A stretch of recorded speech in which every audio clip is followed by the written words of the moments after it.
हुकूमत की कोशिश है कि किसान ज़राअत में जदीद टेक्नोलॉजी का इस्तेमाल करें और नई तकनीक इख्तियार कर अपनी आमदनी को दोगुना करें।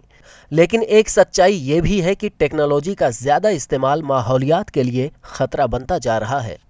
बाराबंकी ज़िला हेडक्वार्टर से महज 7 किलोमीटर की दूरी पर खेतों में पराली जलाने के निशानात दूर से ही नजर आते हैं। खेतों से उठता हुआ ये धुआं माहौलियात में जहर घोलने के लिए काफ़ी है।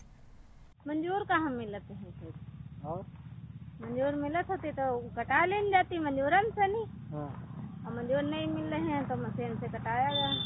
मेहनत भी है। फिर भैया कहा करी मजदूर मिलन नहीं है। हाँ। तो मशीन से कटवाई है। तो इसका जलावे पड़ा। मशीन से जलवाए के बाद? हाँ। का जलवाए पड़ता है। हाँ। ये मना भी है दादी जलाना? मना तो भैया कहाँ की जाए, मजबूरी है, मना मिलन नहीं है। हाँ। अब अकेले हन।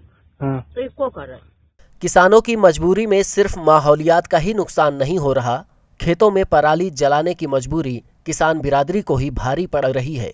मशीन से धान कटाने से पराली जिससे मवेशियों के लिए चारा निकलता था वो नहीं निकलता।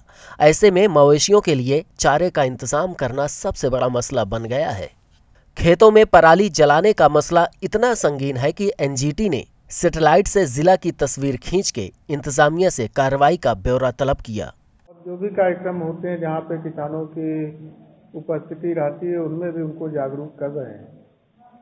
एनजीटी के आदेशों को भी प्रचार प्रसार उसका किया गया है और काफ़ी हद तक जागरूकता आई है। फिर भी जो हम लोगों को सूचना प्राप्त हुई है कि जनपद में 159 स्थानों पे पराली जलाने की घटनाएं हुई हैं।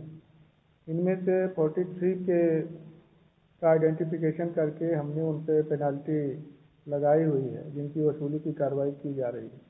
शेष भी एसडीएम के माध्यम से हम लोग गांव में सर्वे करा के ऐसे लोगों को चिन्हित कर रहे हैं और उन पर अर्थदंड लगाएंगे। खेतों में पराली जलाने से मिट्टी की पैदावार भी मुतासिर होती है। ऐसे में हसास मसले पर हर किसी को बेदार होना होगा, वरना इसका खमियाजा सबको भुगतना पड़ेगा। ईटीवी भारत के लिए बाराबंकी से मोहम्मद उमैर की रिपोर्ट।